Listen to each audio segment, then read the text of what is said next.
Good morning, everybody. This is our 51st session of Wandering Through the Big Book.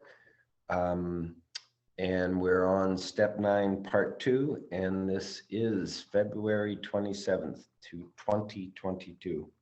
So we're going to start with our opening words.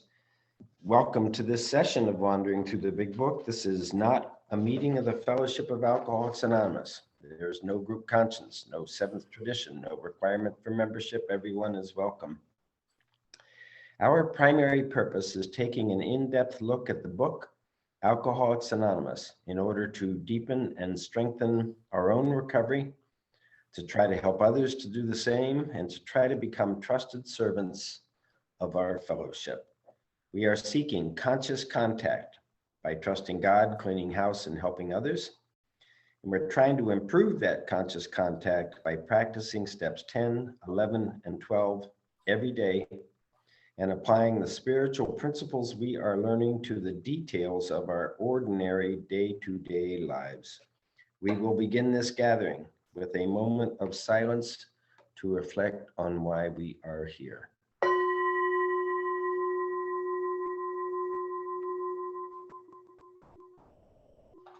Here are some readings adapted from the Big Book. Hunter, you got number 1. I am Hunter, an alcoholic, and number 1, I earnestly advise every alcoholic to read this book through, and though perhaps you came to scoff, you will remain to pray. Page 0, right before page 1. Thank you, Hunter. And Jennifer, number 2. Jennifer, I'm an alcoholic. No attitude of holier than thou, no fees to pay, no axes to grind, no people to please, no lectures to be endured. These are the conditions we have found most effective. Page 18. And be quick to see where religious people are right. Page 87. Thank you, Jennifer. George, number 3. If you are as alcoholic as we were, we believe you have but 2 alternatives. One is to go on to the bitter end, blotting out your consciousness, how miserable you are, page 25, and the other to ask our Creator each morning in meditation to show us the way of patience, tolerance, kindness, in love, page 83. Thank you, George. And Amy, number 4. Every day is a day when we must carry the vision of God's will for us into all of our activities. How can I best serve thee? Thy will, not mine, be done. These are thoughts which must go with us constantly. This is the proper use of the will, page 85. And Christina, number 5. Just to the extent that we humbly rely on God and do as I think God would have me do, will I be enabled to experience spiritual serenity right in the midst of human calamity. Page 68. Head in the clouds with God, but feet on the ground. Page 130. Okay, thank you, everybody. And I'm just gonna mute. Where's the, oh, there you are. Okay.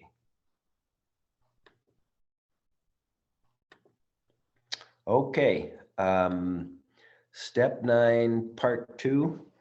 We're going to do 3 things. I'm going to finish reading the words in the book, and then we're going to review a piece that's in the study guide where they parallel the bedevilments on page 52 with the promise, the 9th step promises on pages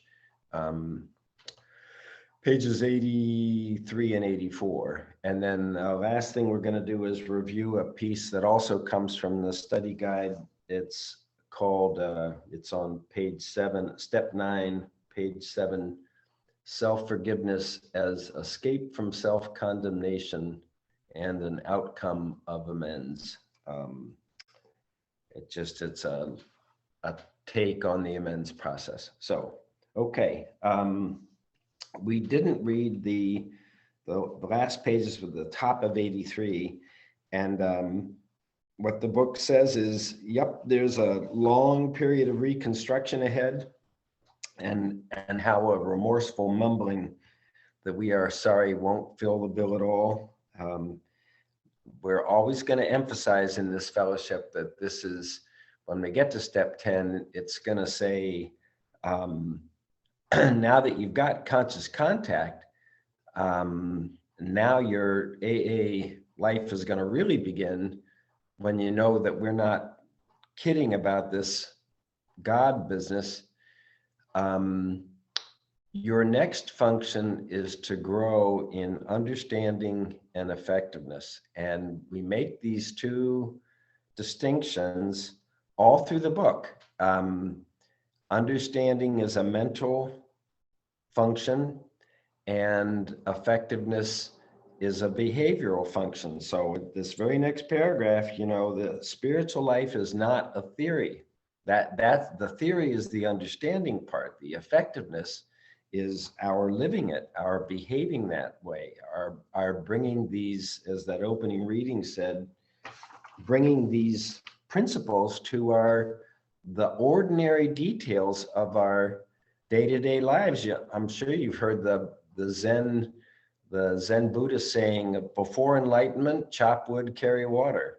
After enlightenment, chop wood, carry water. You know, somebody else says, pay taxes, drive freeway. You know, before enlightenment, pay taxes, drive freeway. After enlightenment, pay taxes, drive freeway. And nothing, this is head in the clouds and feet on the ground.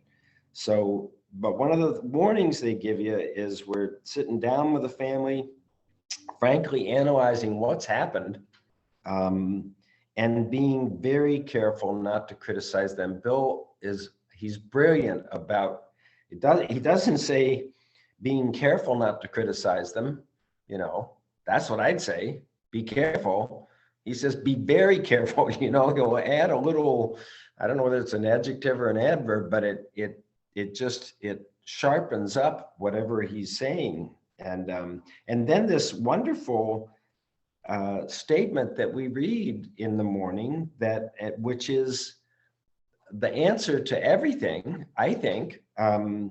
So we clean house with the family, asking each morning, not when we're having trouble, asking each morning in meditation, not asking in prayer, but in meditation.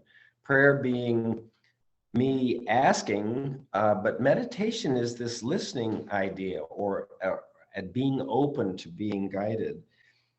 We clean house with the family, asking each morning in meditation that our Creator, acknowledging ourselves as a created being. I didn't make myself. I can do things about my body and mind. I can change behaviors, sometimes understanding, sometimes change physical appearance. But when you get to my soul, I know I got nothing to do with that. And some people say that this whole process is about shifting our identification and our allegiance from our human selves to our spiritual selves, that they're coexisting in the same real estate. That I have this body and mind. It has a start date. It will have a stop date. It's going to stop. It deteriorates over time, I can tell you. The soul has this long view. The soul has experienced many lives, and it knows that it doesn't die when the body and the mind die. So if I can switch, you know, step 10, when we get there next week, it's going to end with, you know what you're really supposed to be doing all day long?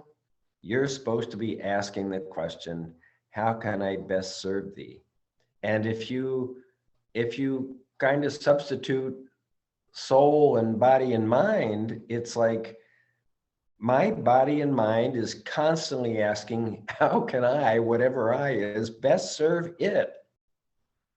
How can I make my body and mind happy, or whatever? And this is saying all that's going to get you is self will run riot, and you're not even going to think so. And that this is shifting. The work of these steps is to shift our obsession and compulsions from the human reality of the body and the mind to the spiritual reality of the soul.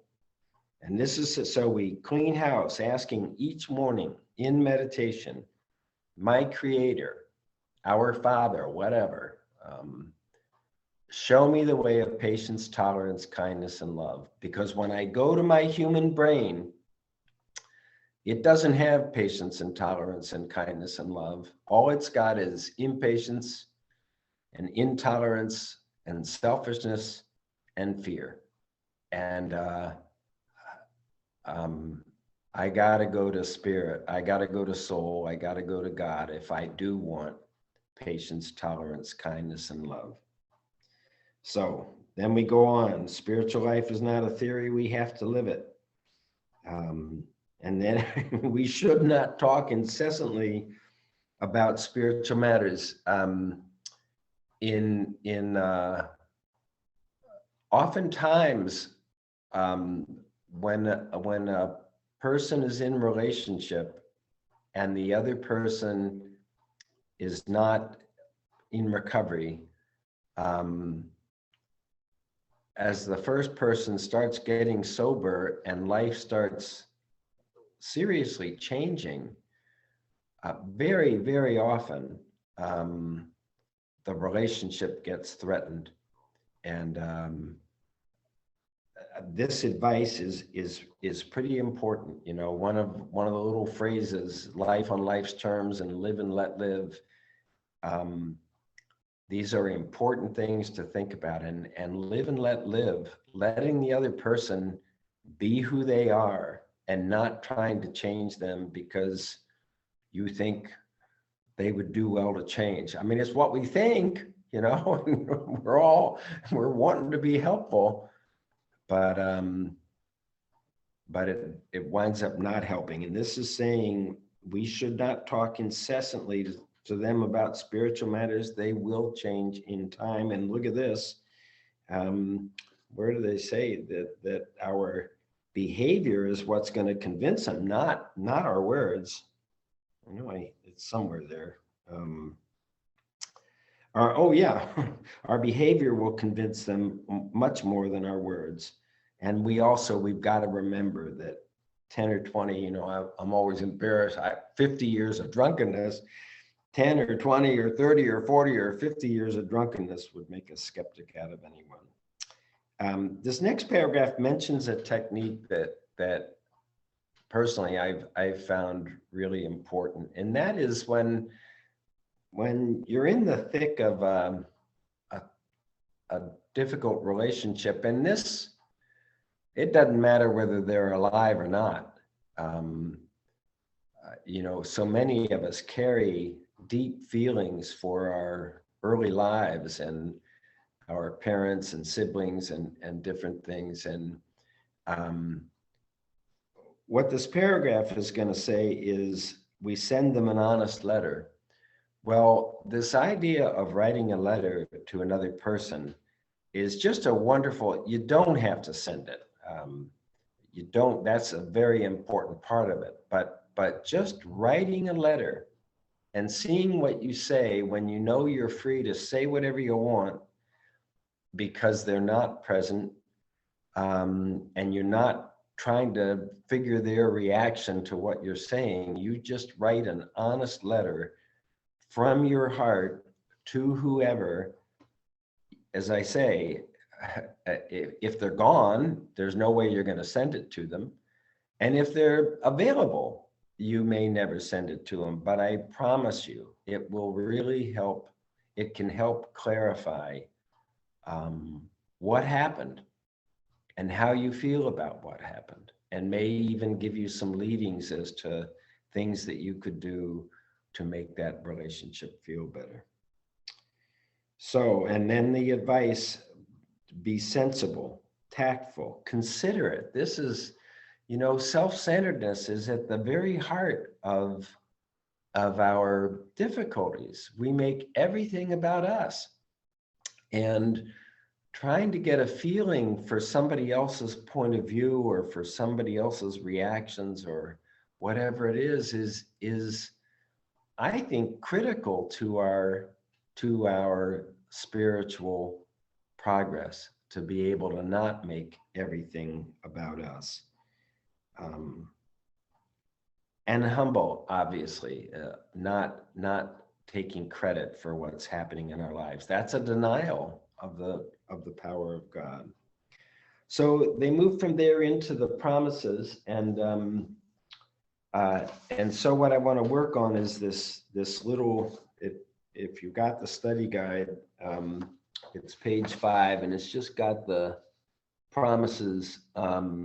It's got the bedevilments down the left side and the promises down the right side, and it's going to draw some parallels between them. And and this comes from the jaywalker.com, and I've mentioned it a couple of times. I think you can see it there at the top, the jaywalker.com.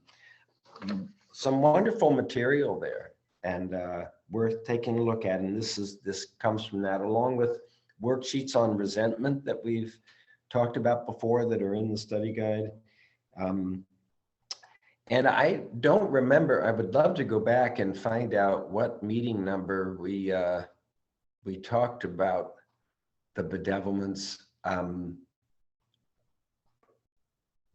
because it is interesting in terms of the book. Remember, in this way of approaching the steps, step 1 starts with the doctor's opinion and runs through Bill's story, and there is a solution and more about alcoholism. Step 2 is We Agnostics, chapter 4. Steps 3 and 4 are in how it works, and then you get into action, where you get all these steps, steps 5 and 6 and 7 and 8 and 9 and 10 and 11.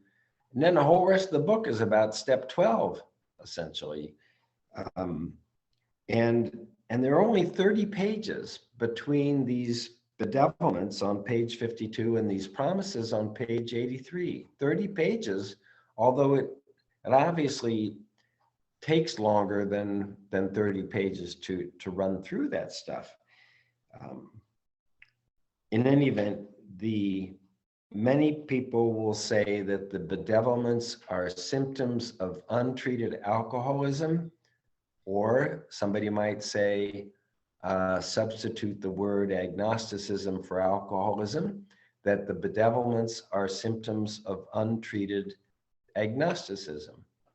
In other words, they are self-will run riot, though we don't think so, but it is the result. The bedevilments in our lives are the result of our going to self-reliance, because we don't have this relationship with God. And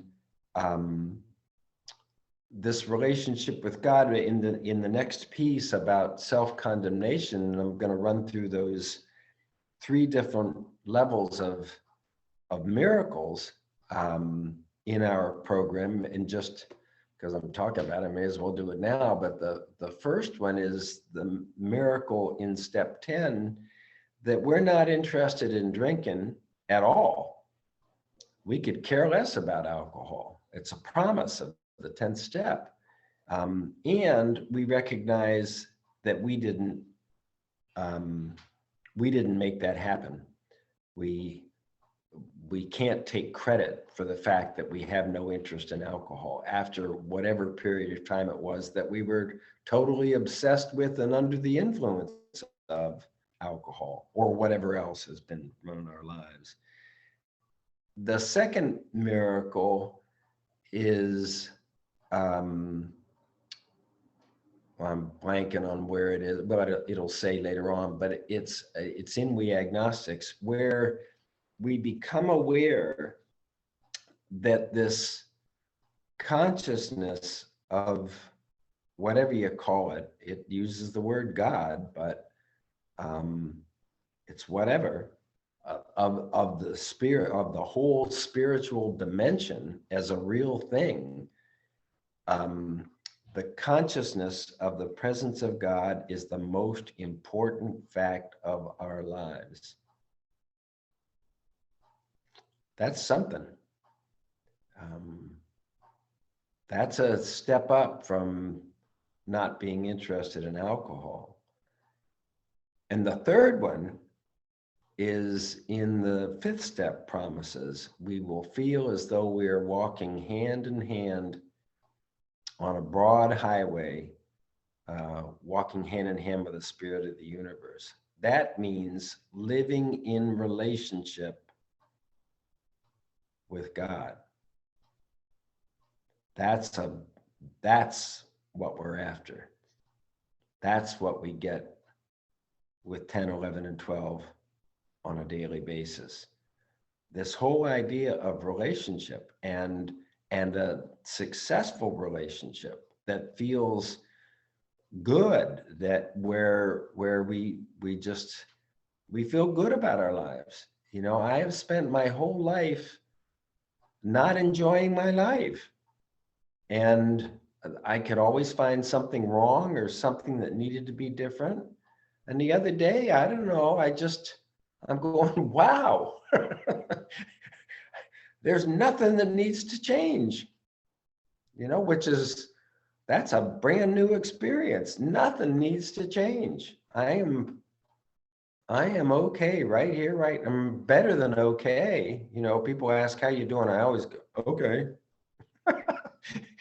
The truth is I'm feeling terrific, but it's like, don't tell anybody. I mean, I'm almost embarrassed sometimes. I don't want to tell you how good I feel. I don't know why. I don't know why.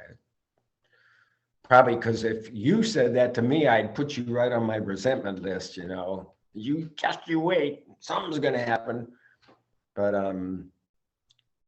so anyway, I'm trying to say that because I think for me, this thing is overcoming my self-centeredness on my mind and on my body, and living in relationship with my soul, which means living in relationship with my creator and everybody in my life.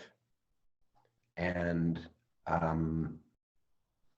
so I love it that we were having trouble with personal relationships. It's the first of our difficulties, the first symptom of untreated alcoholism. And they parallel it with the promise: we will lose interest in selfish things and gain interest in our fellows. Self-seeking will slip away. You know, I haven't really,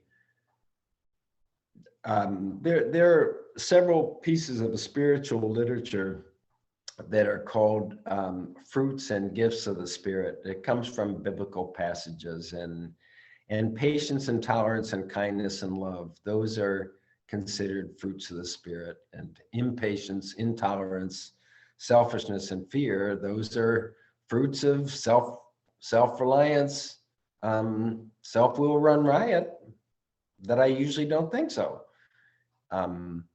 And the fact is, I remember hearing a wonderful AA speaker doing a big book workshop, and he said, well, here's an experiment. You know, tomorrow, just think about yourself all day long. Do everything for yourself, pamper yourself, whatever. And at the end of the day, see how you feel. And then the day after that, don't think about yourself at all. No matter what, just think about other people and try to be a good person and be considerate and helpful and kind, and see how you feel. Because the truth for us is how, not theoretical, but whether or not it's working. Why it says,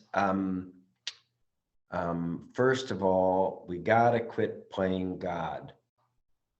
Not because it's a bad idea, you know, not because it prevents us from the kingdom of heaven, because it doesn't work. You know, alcohol doesn't work for us because we are not safe drinkers.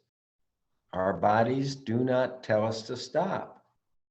We can't afford to do it. It doesn't work. or it works too well. Anyway, first of all, we got to quit playing God. Next, we got to invite God in.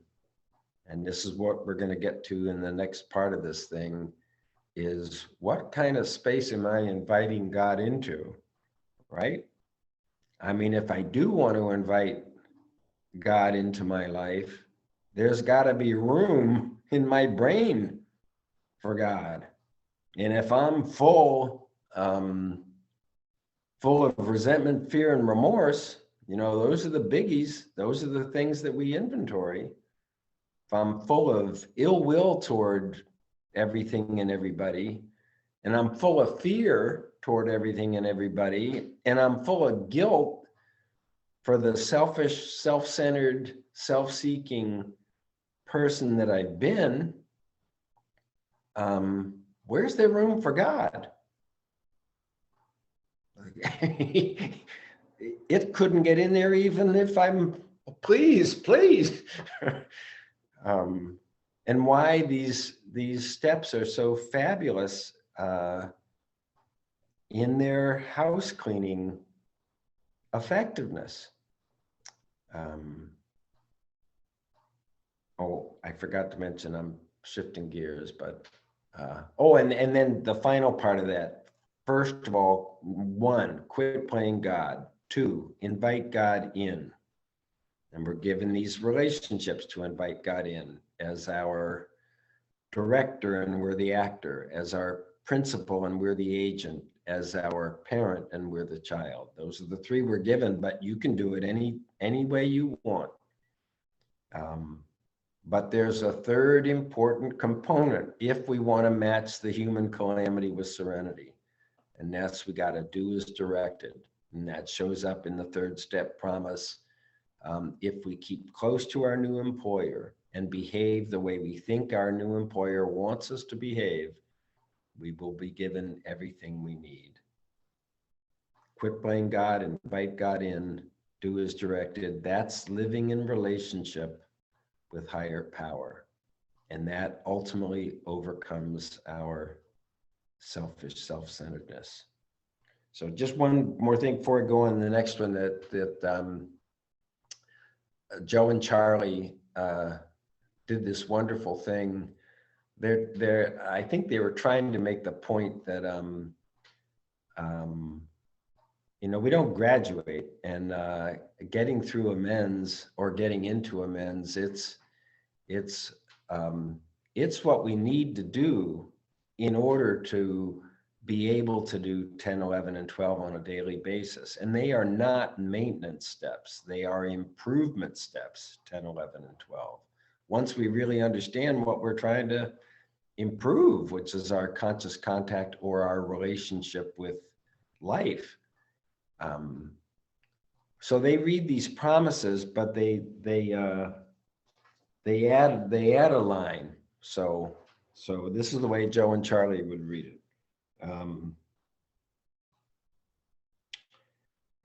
When I was drinking and alcohol was working for me, really working for me, I knew a new freedom and a new happiness. When I was drinking and alcohol was working, I did not regret the past, nor wish to shut the door on it. When I was drinking and alcohol was working for me, I comprehended the word serenity and I knew peace. When I was drinking and alcohol was working for me, I knew how my experience could benefit others. And they run through every one of them.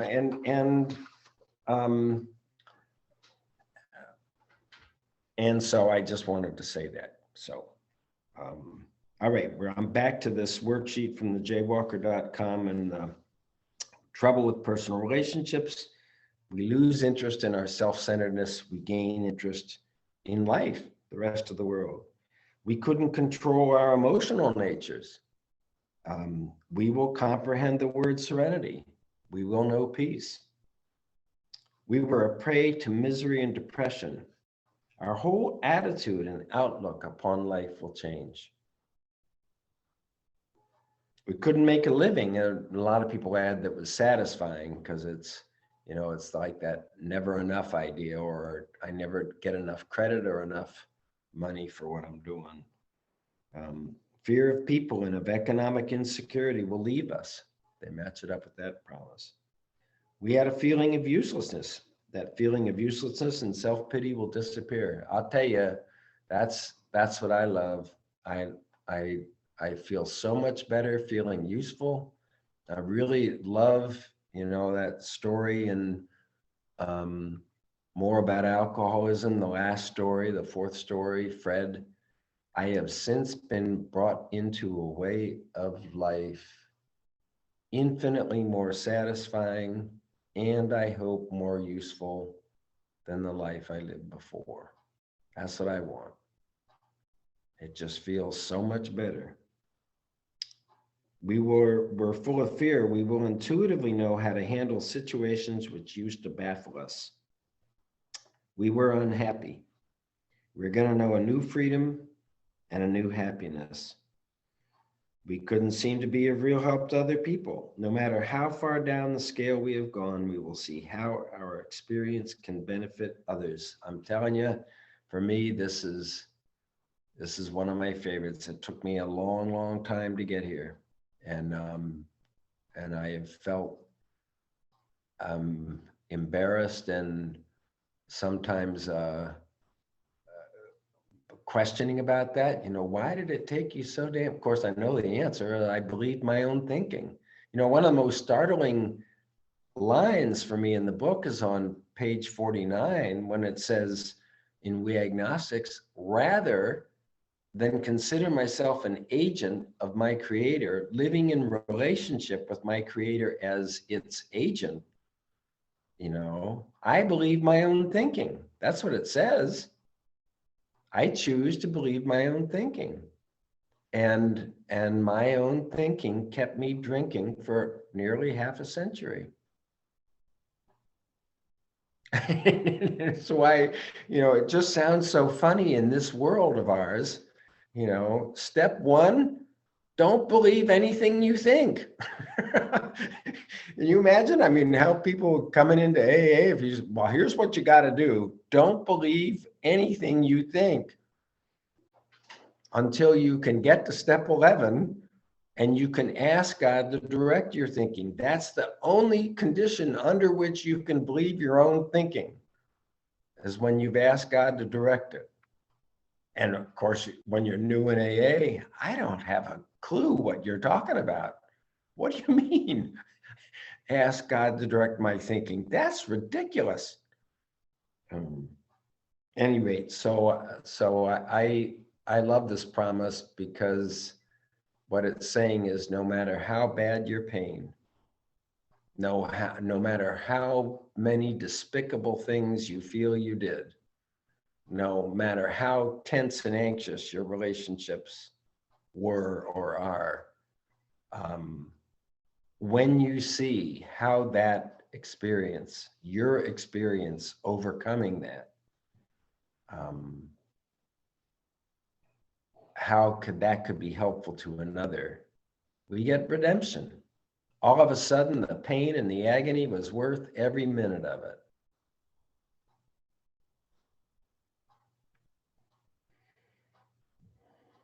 We will not regret the past nor wish to shut the door on it because the past becomes an asset.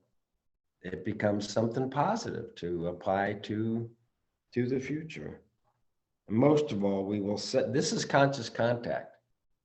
We will realize that God is doing for us what we could not do for ourselves. And when Joe and Charlie read those promises, alcohol did for us what we could not do for ourselves. Alcohol made me feel okay when I was in a situation that I didn't feel okay.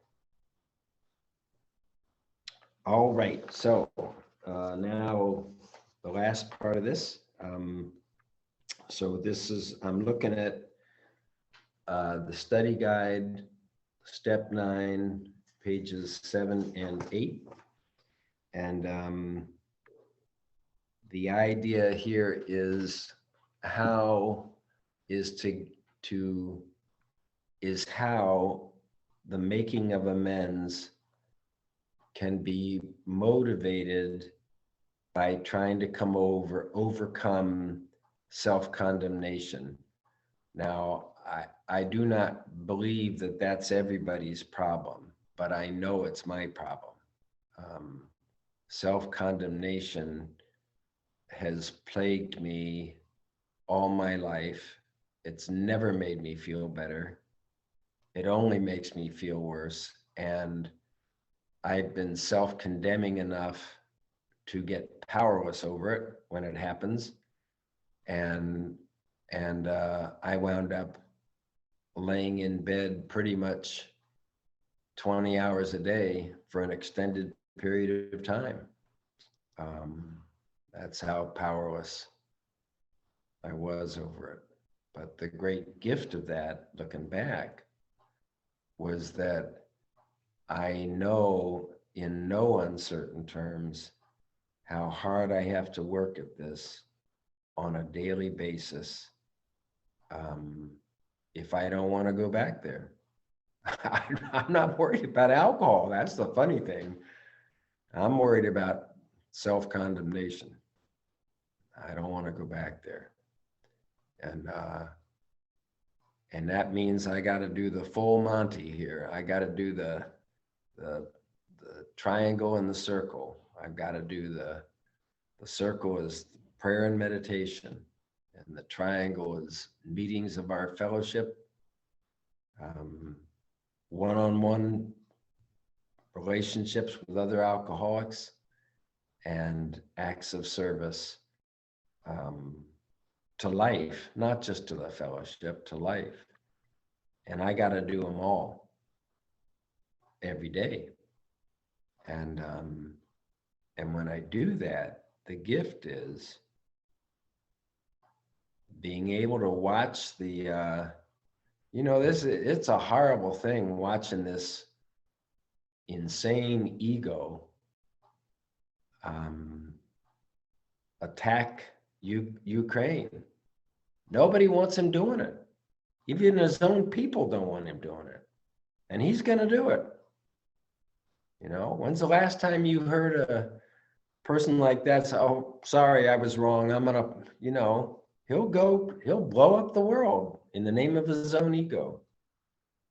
And the challenge is for me to be able to watch that calamity and do whatever I can, if there's any positive things I can do that way, but to watch it with serenity, knowing that at the spiritual level, everything is okay. It's just really, and I'm trying to say, I've got this human nature, and on the human level, nothing is ever okay. There's always something wrong. And on the spiritual level, everything is always okay. They're just like opposites. And the question is, which one am I gonna sponsor? You could say, which one am I gonna encourage?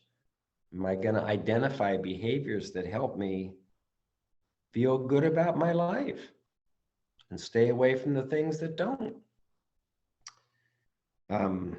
Wow, that was okay. So the first part of this is these 3 levels that we were just talking about. And the goal here is walking hand in hand with the spirit of the universe. So, when you get to page 164, I was in a meeting yesterday where we were reading that, and we read it at the end of the meeting, and it talks about, that we will be with you in the fellowship of the Spirit. And just talking about the spirit of the fellowship and the fellowship of the Spirit. And I'm going to say that when I have this feeling of walking hand in hand with the spirit of the universe, I am in the fellowship of the Spirit. And when I'm going to AA meetings and enjoying the spirit of the fellowship, because it's a wonderful spirit, mutual support. you know, identification instead of comparison, being concerned with each other's lives. You know, people see us interact on the streets and they just know instantly, you guys are interacting on a deeper level than I'm used to seeing or whatever.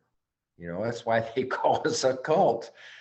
There is a definite and beautiful and wonderful spirit of the fellowship.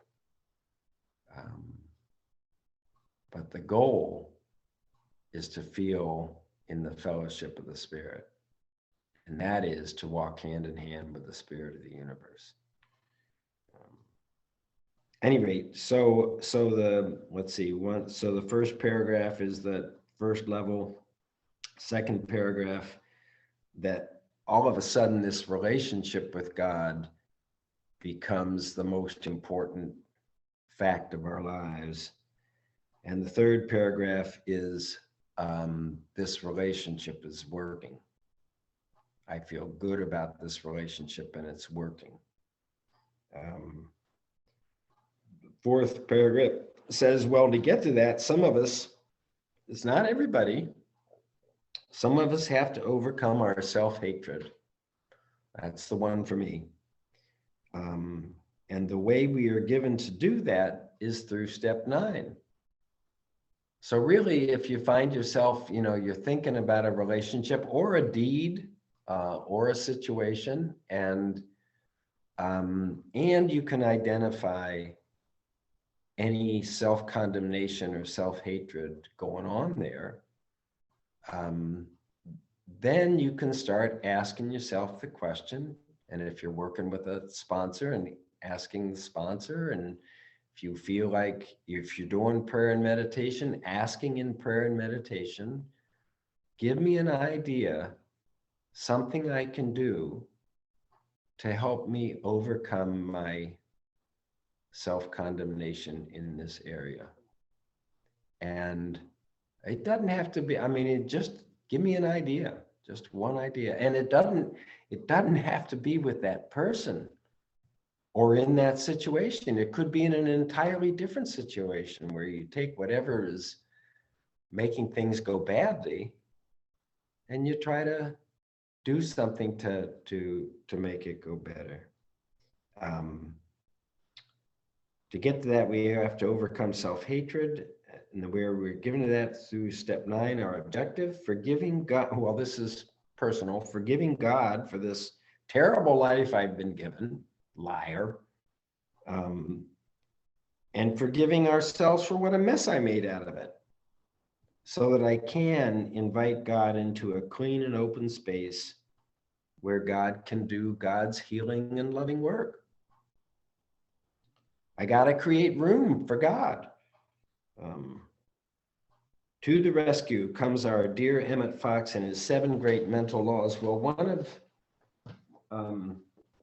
so that this book's gonna come in. I don't know how many of you are around the year with Emmett Fox. So I've got a date. If you got that book, I've got a date for these things. But these 7 mental laws we went through before. We're back in step 6, I think it was.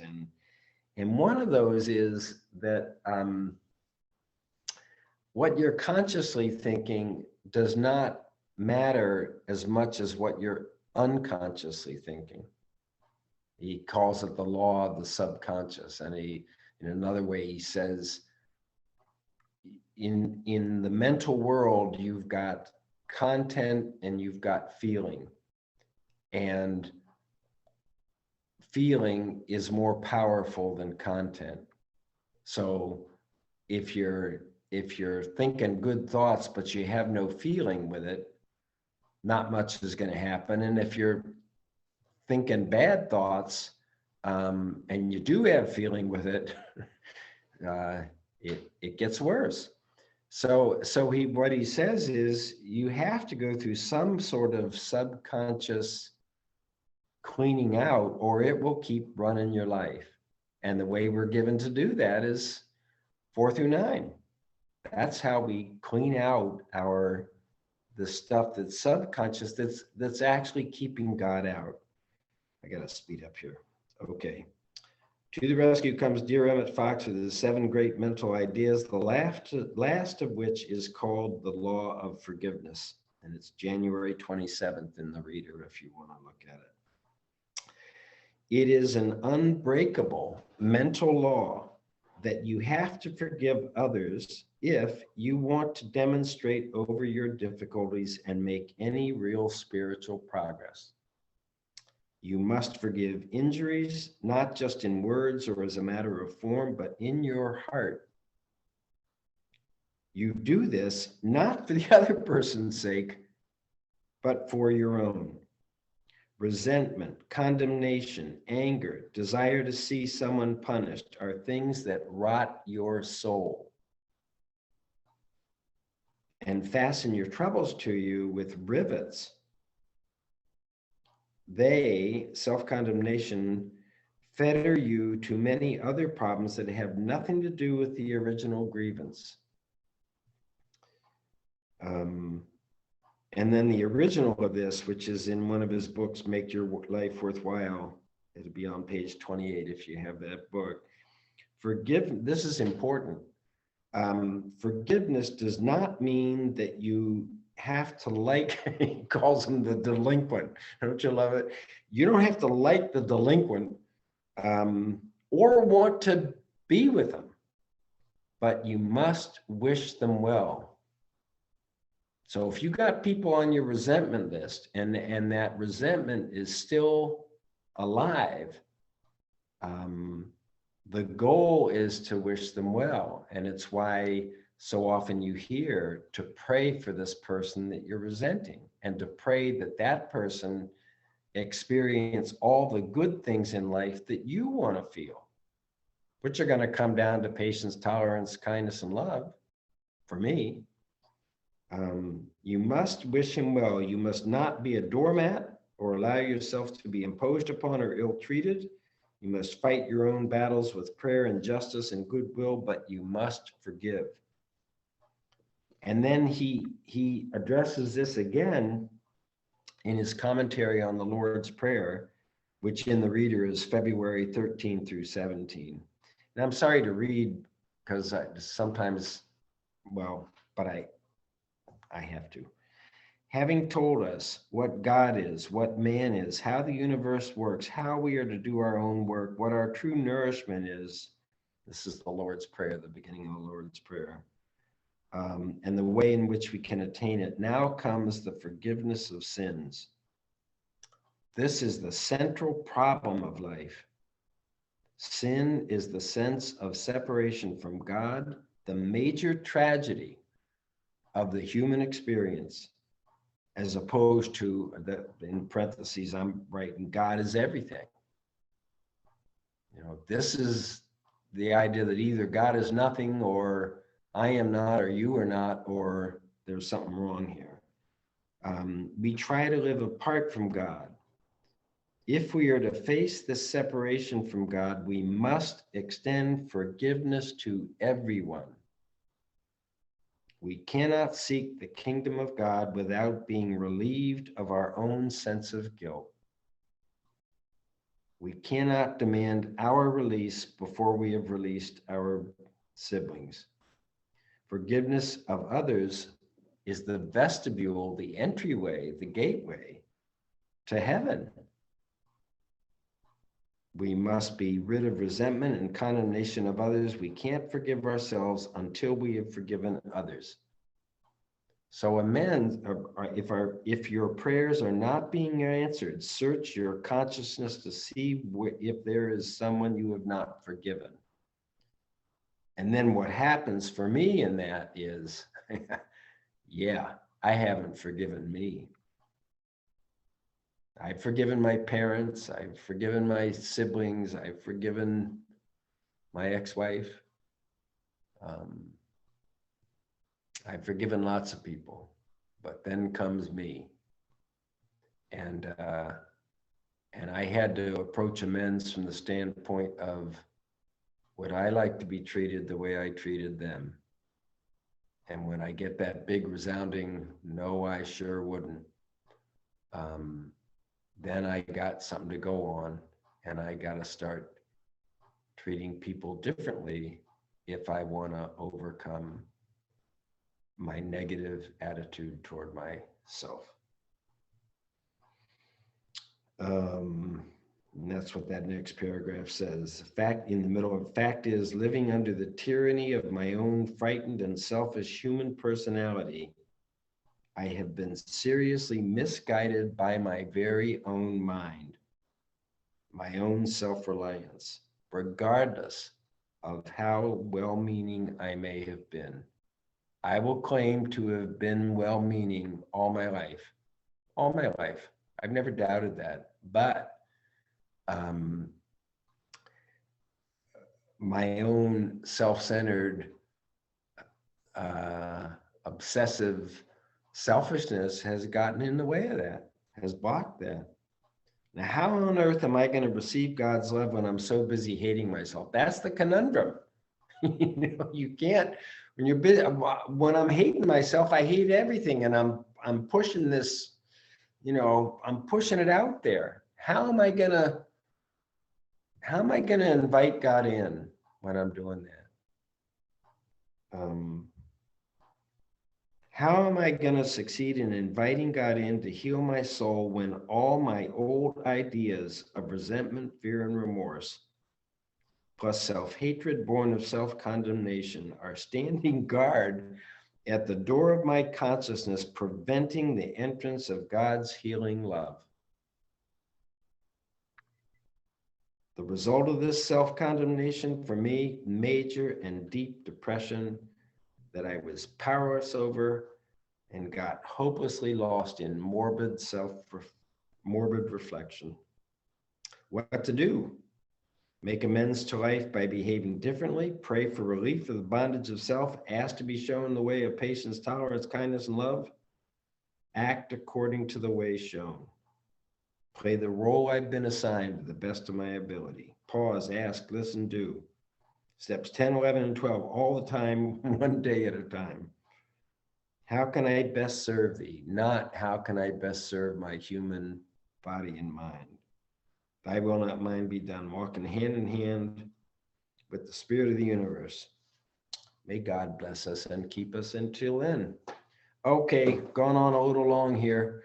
I'm going to ring this gong and Buck will stop the recording, and then we'll have open discussion for a little bit. Sorry for going on long here. Here we go. Thank you. Thank you very much for being here.